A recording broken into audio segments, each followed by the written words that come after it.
Good morning, Fort Alliance. Good to see you guys. It's great to be here on this Sunday. Unlike any other Sunday, Grey Cup Sunday. Oh, there's fans, hey? Welcome to those online as well. It's good to have you. We're hoping this is a blessing and it encourages you. Great. Any Rider fans in the house? Oh, there's a few in here. You guys are okay. We're with you in this moment, though. Anyways, but before Grey Cup Sunday got here, there was actually yesterday, which was Saturday, and it was the first Saturday since August that our family hadn't had football. Amazing, hey? Like, wow, unbelievable. And so Janelle thought that it would be really good to do something different, something cultural, like a different kind of experience. So we went to the symphony. Oh, now I think the symphony fans are louder than the Rough Rider fans. And this is throwing me off because this is not what I experienced necessarily in all of the symphony moments yesterday. This was the first time I had ever been to the symphony, by the way. It was awesome. It was absolutely amazing. I had so much fun. If I didn't have such a crazy next week, I would go next weekend too. Like, that's how good it was. Like, it was unbelievable how talented these people were. In particular, this particular presentation had this one guy who's essentially, at least according to Grok, because I hadn't heard of him, one of the best violinists in Canada and is world-renowned for his, I don't know what you call it, but his violinist skills? Something like that? Anyways, for lack of a better term, because I don't know what you would call it, like, this young man, he could shred on the violin. Like, it was amazing how he was able to make this instrument move and sound and what have you. It was phenomenal, you guys. We're sitting there listening. He takes his spot and he begins to play. And about, I'm guessing, like maybe 5 to 7 minutes go by. And then there's this dramatic pause. And like, I get ready because I'm a football guy to cheer, like clap, like yeah, like whoa, it's unbelievable, right? And I look around and no one moves. They just sit there because they know what to do, right? Like they're in their environment, right? So I just better not say anything or do anything. He steps back. He wipes his forehead. Like, he's playing so hard, he's sweating, right? Like, wipes his forehead. You see the conductor looks over at him, gives him one of those, and then they pick up and they keep going.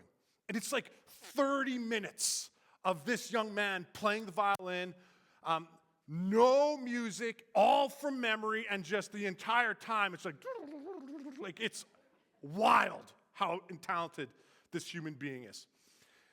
This comes to an end. And now is the time to respond, right? And people begin clapping, right? They stand to their feet and they're clapping for him. And I look, I'm like, yeah, but I'm standing to my feet too. Like, this guy just like scored like a musical touchdown at the very least. Probably was more like, a walk-off game-winning field goal. It was so good, right? And so I stand and I clap with them, and he bows, he points to the orchestra, and they bow, and then he bows, and he walks off stage. And I sit down. But everybody else is still standing and clapping. So I'm like, oh, oops. So I stand back up, and I clap with them, right? I've never done this before. I'm excited for this moment, and I don't know, I'm guessing like maybe 30 seconds go by of us just standing and clapping. Like, it was good. Like, don't get me wrong. Like, the guy deserved it. He comes back out and he bows again and points to the orchestra. And they bow and he heads off the stage again. And so I sit down. But they all stayed standing, right? and they're still clapping. Like another 30 seconds go by. I'm like, this guy's like the Gizmo Williams of the fiddle, man. Like, they're making sure he knows it, right? And so he comes back out, and he bows again, and then they pick up his violin, and he starts playing, and they all sit back down and listen. It was awesome. It was so good. It was so good. But it was kind of like an affirming moment for me, too, because I now know why we don't clap at the end of sermons. Like, it makes sense to me. Right? Because we know the preacher doesn't need any encouragement to keep going, so we just stay quiet and pray. And I feel better about it now. Like, I get it. I get it. Anyways, it was a great day, all right? It was a great day.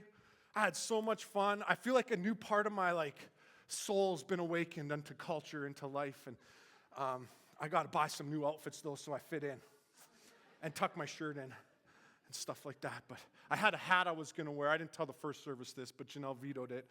It's a sweet hat, but she said no. But if I would have wore the hat, I would have fit in, because it's like an old man kind of cap. And anyways, next time I'm for sure wearing it to the next symphony I go to. Anyways, I'm off track now. We are in a series, though, titled Prayer, and where we're focusing on for 12 weeks on the topic of prayer. And we come to the second last message this week. And we're in the final 4, if you will, where we're giving thought to, and we're looking at the idea that I flat out, in fairness, stole from this book called The Circle Maker by Mark Batterson, which is where we get our book that we're reading, Draw the Circle, from, where we've been talking about dreaming big and praying hard and then thinking long. And that's where we're at today. And then next week we wrap up with keeping on praying. And this book's been great for me. I've read it before. I've enjoyed it. The stories, even now, I don't know how many times I've read Draw the Circle, but each day as I read it, the stories encourage me. They inspire me. Even next week, I'm going to steal the phrase from yesterday's reading. It's a core part of our message as we wrap up and we speak to the mountains. And we'll have time set aside next week where our elders will be at the front, and we'll give you opportunity to pray with our elders too. It's been great. And so I want you to understand, none of this is meant disrespectfully, but I was doing our readings this week.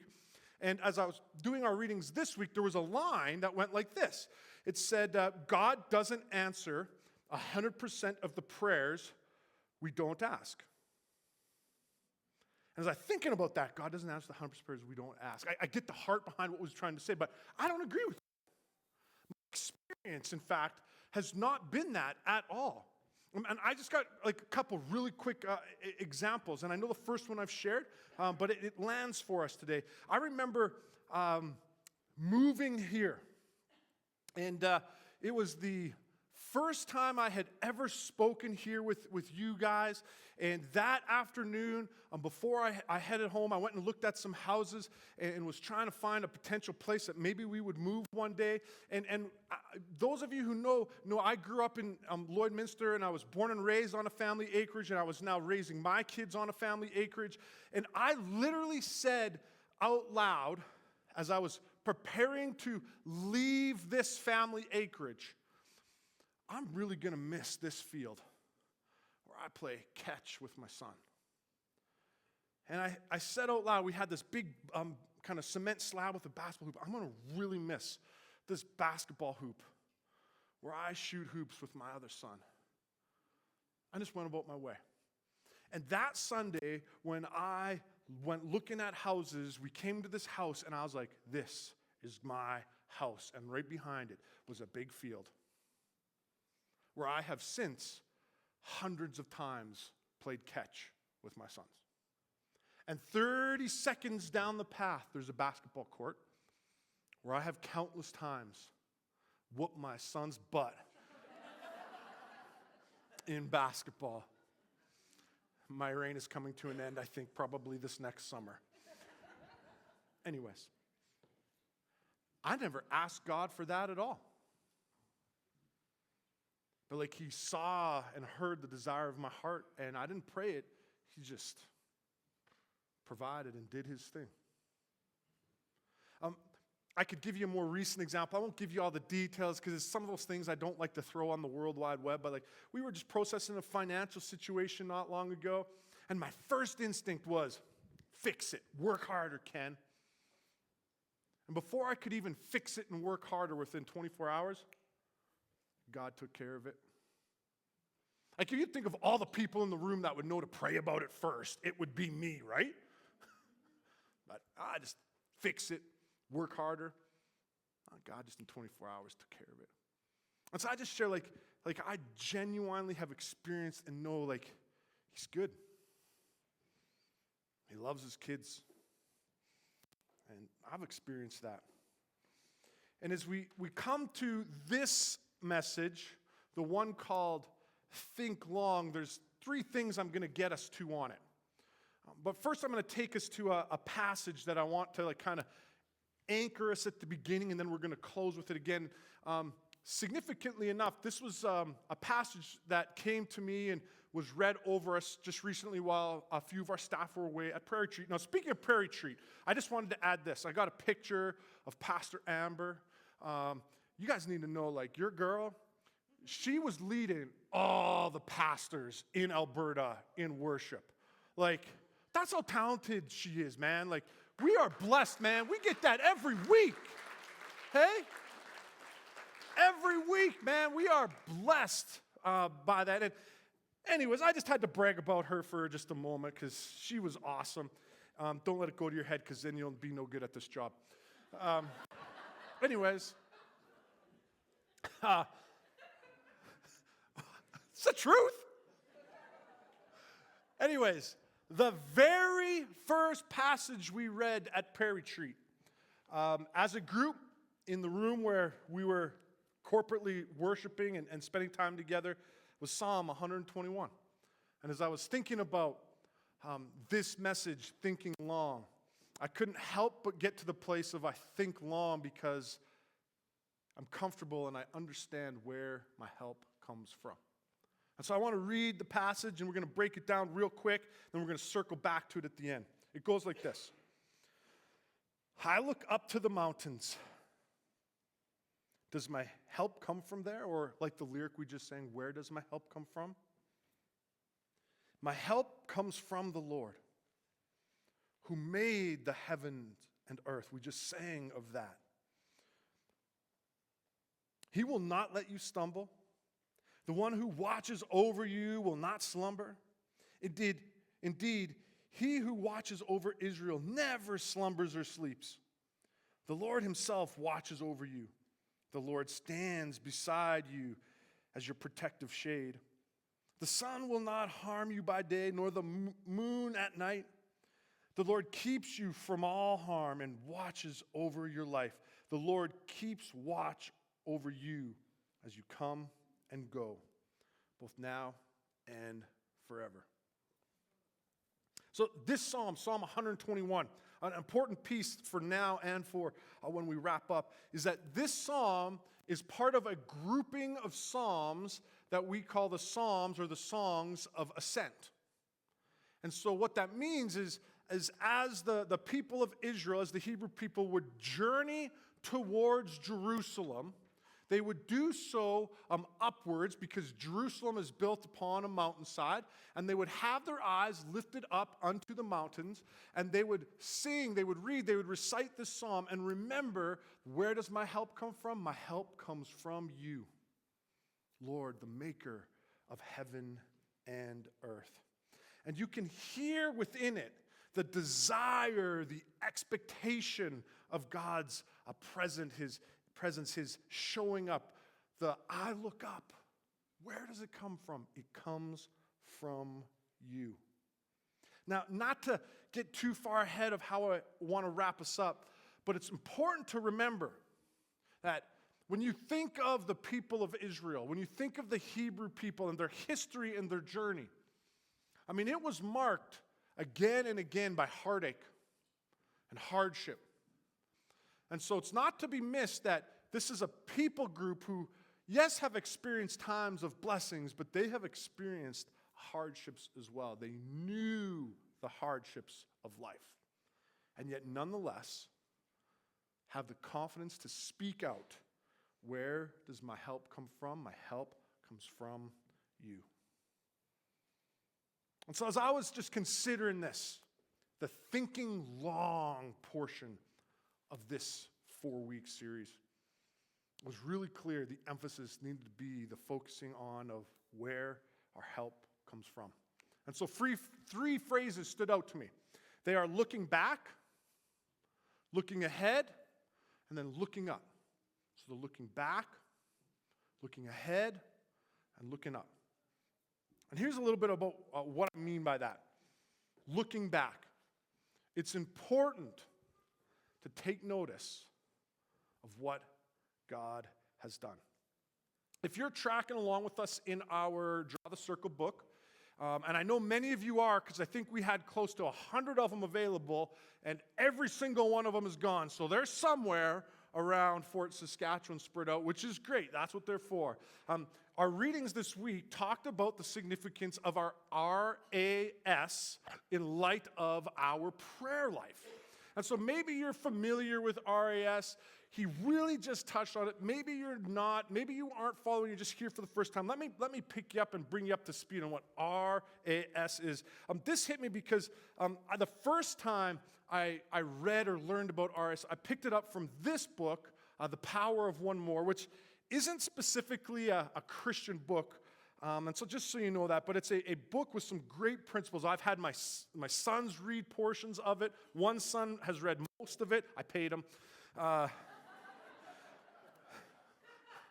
But hey, whatever works, right? Like, I'm just saying. Within it, he talks about RAS and what it is. And so let me bring it out and you can get a feel for what it is. And then we'll bring it back to prayer and how these things are linked together. So, your reticular activating system, RAS for short, is the filter that gives weight to the important things in your life and filters out the things that are not. Think of the RAS as the filter that reveals to you what's most important in your life. It filters things into your awareness that are important to you, and it filters out the things that are not. In neurological terms, reticular means net or web-like. The RAS is a network web formation of nerve cells and their connections located deep in your brainstem between your spinal cord traversing up through your thalamus into the center of your brain. These cells extend outward to your cerebral cortex, which is the thin layer of neural tissue on the surface of your brain. The RAS does not interpret the quality or the type of sensory input it provides. The RAS activates your entire cerebral cortex, putting it on higher alert. So just for the scientists in the room, I just give you the background. The nurses, the doctors and what have you. Now, if you're more like me, here's a quick illustration how this all works. If you are looking for things to be offended by, your RAS will activate, and that's what you will find all day long. On the other hand, if you are looking for things to be grateful for, guess what? Your RAS activates, and that's what you will find. Let me give you even another example. For any of us, there's probably many in the room that this applies, have ever bought a new, and by new I mean new to you car, okay? Right? It's a new or new to you car. You've bought one, okay? And previously, you never noticed that car at all, right? Like it was just an unknown. And then the moment you bought your car, your new to you car, what did you all of a sudden notice as you were driving around town? Like, holy smokes, these things are everywhere. I had no idea, right? Why? Because that matters to you now, right? Once it matters to you, your RAS activates, boom, now it's become something, you notice it all over the place. That's how RAS works. And so from a spiritual standpoint, now let's take it back to prayer. This is why prayer is so important for us. It activates the RAS. It allows us to put on the forefront of mind the things that are important to us, and we begin to see the moves of God around us as a result. This is why prayer matters so much. It's also why, if you don't do this, having a little prayer journal is helpful, right? Keeps these things at the forefront of our mind. And so when I say looking back, what I mean by this is looking back and considering the things God has done, like in your journey, in your life, in your midst. I mean, just in this little series, I did this week, and I gave some thought to some of the things I've been praying about. I've been praying for like awakening and revival. And in this series alone, I've seen and been a part of like 4 people coming to faith, coming to salvation in this series, just as they journey through life with us and in relationship. How cool is that? Like, God's moving. I've prayed with a few different people.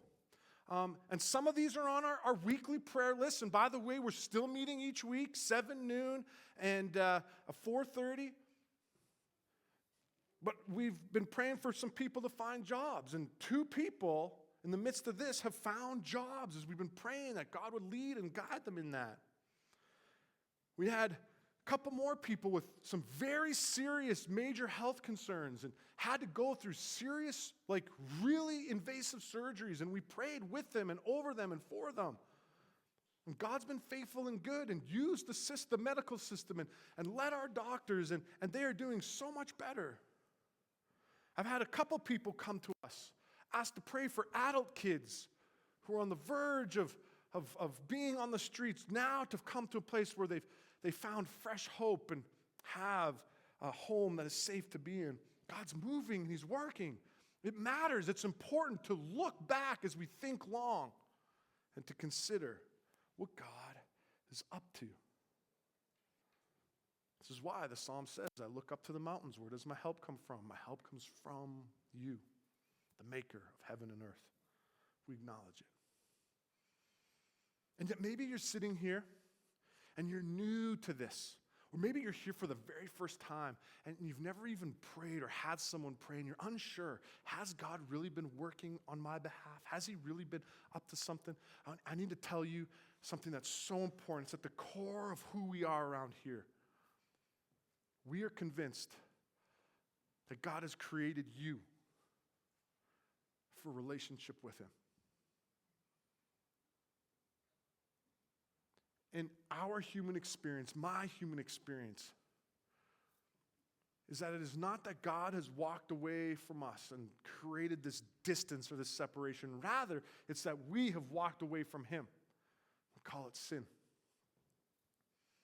The giving in to my own addictive tendencies or evil thoughts, my fleshly way of just being selfish and entitled. And as a result, separated, distanced from God. But God loved me. He loved you so much that He never for a moment wanted you to end in this place of being separated or distanced from Him. So Jesus historically walked this earth. Jesus, as He walked this earth, was crystal clear that He is the Christ, the chosen one, the one who'd come to take away the sins of the world. And ultimately, Jesus, God who took on flesh, would give up His life, would take on all of my sin and all of your sin, our addictive tendencies, our evil thoughts, our selfish, our entitled way, and He'd give His life that we could be forgiven, find freedom, hope, that we would move, in fact, from being spiritually dead and distanced and now spiritually alive in relationship with the living God. And when you come to Jesus and you go, Jesus, I am sorry. Jesus, will you forgive me? Here's my life, take it. I want to follow you. Something miraculous happens in a moment, in an instant. You move from death to life in relationship with the living God through faith. And so if you've ever wondered, has God done something for me? Has he come through for me? The answer is yes. The most significant thing he's done is to ensure you can know him, the living God. And you do this via faith. So you can look back, no matter what you're in the midst of, what you've been through, and know that God has also been faithful and served you. Well, after looking back, it's important to also look ahead as we pray. To have like this long-term kind of way of thinking or mentality. And so the best illustration I feel like I could give to help paint this picture is these looking ahead prayers, these long-term prayers are in many ways like planting trees. It's not something that you just put in the ground and boom, it's there. It sometimes takes some time in the midst of our prayers. My grandpa and grandma 55 years ago bought this acreage that now my mom and my dad and my sister and her family are on. And 55 years ago, almost all those trees they planted. The time it was flat and barren. When I was a little guy, my grandpa passed. He barely got to experience the blessing of full-grown trees. But do you know who did? Me. As a kid. I looked death in the eye daily as I climbed those big poplars. And you know who else did? My kids. As they enjoyed those trees and in very similar ways lived the same childhood I lived. And you know who's enjoying them now? My sister and her family. It's like a long-term investment, some of our prayers. You know, I got a story about this my aunt has reminded me of. My great-grandpa, his name is Samuel, had a prayer, a tree planting-like prayer, if you will. He prayed that one of his sons, and he specifically would pray over his youngest son, that he would become a pastor or a preacher. His youngest son never did. His youngest son, like him, became a businessman, who then had a child, which was my dad, who became a businessman. And before I go on, I just want to share this, okay? I don't believe in like sacred or secular when it comes to what you do. Everything you do is sacred. Like you might not be a preacher, but guess what? What you do is sacred. Like God has a plan and a purpose for you, and he's wired you to do exactly what you're meant to do, and he wants to use that for his honor and his glory and his kingdom. So I just want to be really clear on that before I keep going with the story. But this was the prayer that he offered up over his youngest son. Didn't come to be. Well, fast forward a little bit, and then my dad has a son. Guess what my great-grandpa Samuel's youngest son's name was? Ken Fisher. So prayers went up for Ken Fisher to one day be a pastor and a preacher. This is a long-term, think-ahead prayer, a tree planting, legacy prayer. Now I know that when I get to heaven, I got to go talk to great-grandpa Samuel and be like, you did it. Sheesh. I'm just kidding. I love my job. I got the best job in the world, and I genuinely mean that. But that's what I mean when I'm talking think long. When I'm talking about thinking ahead. Our prayers can be these tree planting, legacy building, long-term investment prayers. So how are we praying over our kids, our kids' kids, our kids' kids' kids? Which brings me to the third thing I wanted to speak into. The looking up. Because sometimes I think the other side of this coin, if you will, after looking back and looking ahead, is the looking up and going, God, what are you doing? Would you hurry up, Lord? Like, come on. Don't you see what I'm going through? The heartache and the heartache, and the hurt of just life and its mess, right? The looking up, the crying out for help. seemingly at times to feel as if there's perhaps no answer. Well, I got one example I want to bring you to of a look up, God, what are you doing type prayer. And then we'll wrap it up with Psalm 21. Many of you will know who this is, but in case you don't, John the Baptist was the forerunner for Jesus, a cousin. Now, of all the people who knew who Jesus was, like, I'm convinced it was John the Baptist. Like, he's the one who would proclaim, look, the Lamb of God who takes away the sins of the world, right? I mean, just in a couple weeks, we start Christmas. We often use readings from the Gospel of Luke, and when we read the Gospel of Luke, we understand that, like, when John the Baptist in his mother's womb came into contact with Mary, the mother of Jesus, like, he leaps right in the womb. Like, even as like a fetus, he knew who Jesus was. Do you remember that? Like, of all the people who knew and had certainty around the reality that Jesus was the Christ, the Son of God, the Anointed One, the Messiah, the one who'd come to take away the sins of the world, it was John the Baptist. And yet in Matthew chapter 11, we read an account of John the Baptist. Check this out. When Jesus had finished giving these instructions to his 12 disciples, he went out to teach and preach in the towns throughout the region. John the Baptist, who was in prison, heard about all the things the Messiah was doing. So he sent his disciples to ask Jesus, "Are you the Messiah we've been expecting? Or should I keep looking for someone else?" Jesus told him, "Go back and tell John. And go back to John and tell him what you have heard and seen. The blind see, the lame walk, and those with leprosy are cured, the deaf hear, the dead are raised, and the good news is being preached to the poor."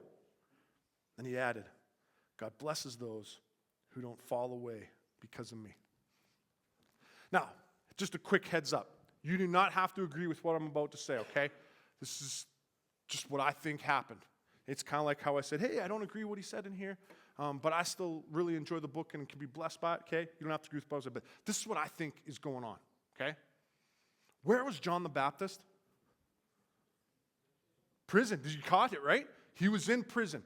So if you are in prison, and you are in prison for serving God, for just being obedient to the things God has asked you, even called you to do, what would you be praying? Get me out of here, right? Maybe it's just me. Maybe it's just me. But I mean, that's how I'd be praying. I'd be like, come on, Lord. Like, I spent the last 3 years, like, eating locusts and honey for you. Now I'm in prison. Like, come on, Lord. Like, I'm just asking you to come on through for me. Can you just bring me out of this one? Get me out of this one. Right? It's this cry for help. I'm sure he had this feeling. I don't know it. I can't prove it. But this is what I would be praying if I'm in a moment like that. And did you catch Jesus' answer? Guess what, John? Hey, the lame guy over here, he's walking. The blind guy over here, he's seeing. The dead guy that was over here, he's been raised to death. The good news is being preached everywhere. But blessed is him who does not fall away from me on account of these things. Meaning, but I ain't coming to help you. Could have Jesus showed up and like, oh, the prison gates open and out John goes? Yes, he could have, right? But he doesn't. Do I know why? Nope. Do I think John was probably deep in thought, wrestling through some of the things? I do, yeah. Because sometimes we find ourselves in these places where we just look up to heaven and go, why, God?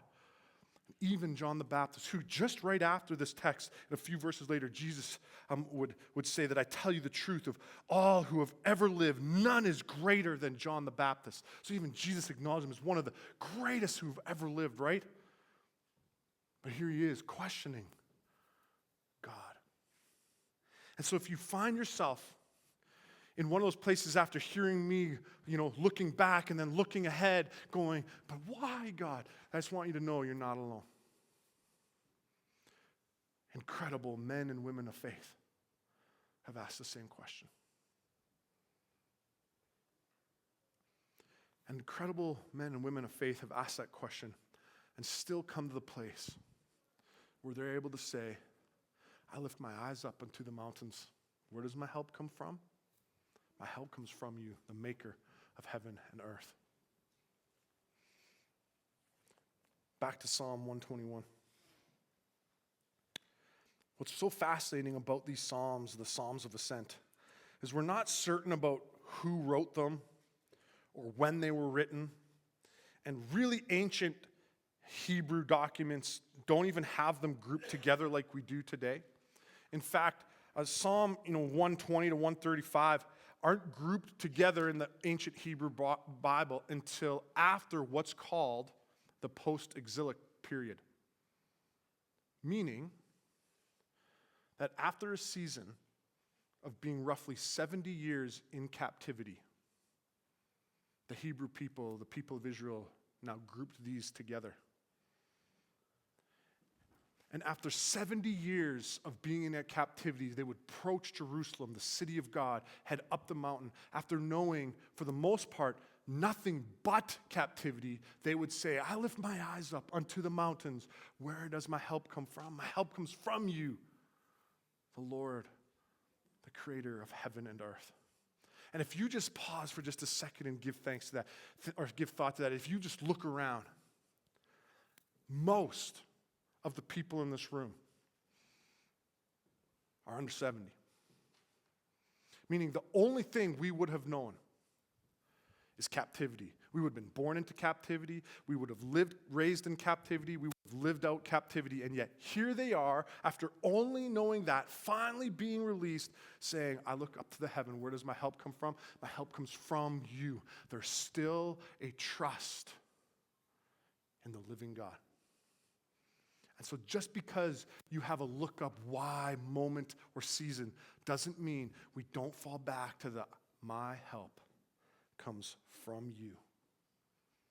Trusting in the one true living God. In the book we're reading, Draw the Circle, Mark Batterson quotes A.W. Tozer in this past week in our readings. And he quotes him like this.